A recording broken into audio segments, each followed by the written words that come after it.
வணக்கம் and welcome to Digi Tamil audio நாவல்ஸுக்கு உங்களை அன்புடன் வரவேற்கிறேன். உண்மை நானடி பார்ட் 8. அந்த அறையை விட்டு வெளியே வந்த பூர்ணாவுக்கு மனதில் பல சந்தேகங்கள், குழப்பங்கள்.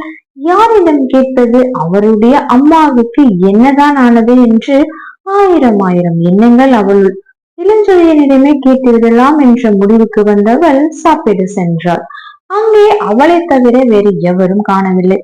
ராமசாமி அண்ணே என்று அழைத்தவள், அண்ணே எங்க யாருமே காணும், அவரும் இளமரனும் கூட காணலையே, உங்ககிட்ட எதுவும் சொன்னாரா என்று அவள் ராமசாமியிடம் கேட்டாள். இல்லம்மா, ஐயா காலையில எந்திரிச்சு ரெடி ஆயிட்டு டிஃபன் எதுவும் வேணாம்னு சொல்லி கிளம்பி போயிட்டாருமா. ஓ என்ற ஒரு பெருமூச்சு மட்டும் அவளிடம்.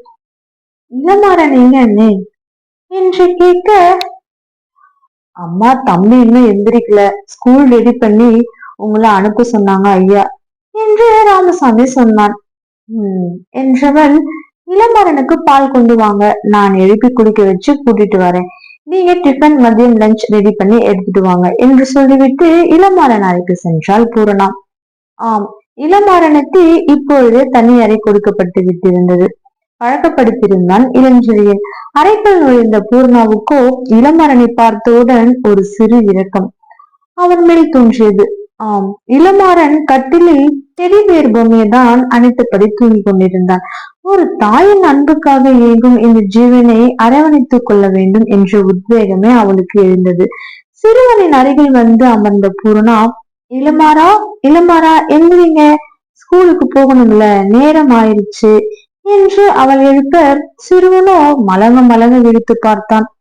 பூர்ணாவை பார்த்து, அப்பா அப்பா என்று கத்த, உங்க அப்பா வெளியே கிளம்பிட்டாருப்பா, நான் தான் உன்னை குளிக்க வச்சு ரெடி பண்ணி ஸ்கூலுக்கு அழைச்சிட்டு போக போறேன் என்றாள் பூர்ணா. நீங்களா என்றான் சிறுவன். நான் தான். ஏன் என் கூட வரமாட்டியா என்ன? சிறிது நேரம் யோசித்த சிறுவன் என்று சினிங்கினான். உனக்கு பிடிச்ச வெண்ணிலா ஐஸ்கிரீம் வாங்கி தரேன் என்று சொன்னவுடன் துள்ளி குதித்த சிறுவன், அப்ப நானும் வரேன் என்று சொன்னவனுக்கு ஒரு தயக்கம்.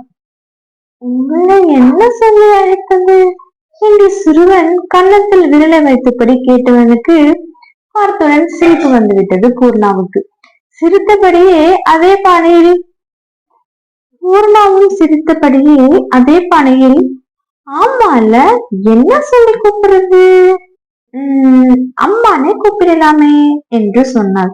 ஓ, அப்ப நீங்க எனக்கு அம்மாவா என்று அவன் கேட்க, ஆமாம் அம்மாவேதான். ஐ ஜாலி, எனக்கும் அம்மா கிடைச்சாச்சு என்று குதித்து கொண்டான். சரி, இப்போ வாங்க குளிக்கலாம் என்றவன் அவனும் குளித்து ஆடை அணிந்து சாப்பிட அமர்ந்தான். பூர்ணாவே உணவை ஊட்டினாள். அவளே சிறுவனை அழைத்து ஸ்கூலுக்கும் சென்றாள். பிறகு இளஞ்செழியன் ராமசாமி அழைத்து, ராமசாமி, இளமாறன் என்ன செய்யறான் என்று கேட்டான். சின்னையா தம்பி அம்மா கூட ஸ்கூலுக்கு போயிருக்கான் என்றான் ராமசாமி. ஓ என்ற இளஞ்செழியன், சரி ராமசாமி, அம்மா என்று இருக்க, ஐயா டாக்டர் வந்து பார்ப்பதையும் பூர்ணா வந்து விசாரித்தது வரை அனைத்தையும் சொல்லிவிட்டான் இளஞ்செழியனிடம். இதை கேட்டு இளஞ்செழியனுக்கு ஒரு ஆழ்ந்த மௌனம் மட்டுமே. பள்ளியில் விட்டு வந்த பூர்ணா நேராக காம்ப்ளெக்ஸ் ஒன்றுக்கு சென்றாள். அவளிடம் அவன் சிறிது பணம் கொடுத்து வைத்திருந்தான். அதை வைத்து இளஞ்செழியன் அம்மா இருந்த அறையை காலையில் கவனித்தவள் ஏதோ மருத்துவமனை அறை போலவே உணர அதை மாற்ற நினைத்தாள். தேவையான சில பொருள்களையும் வாங்கி கொண்டு வீட்டிற்கும் வந்தாள்.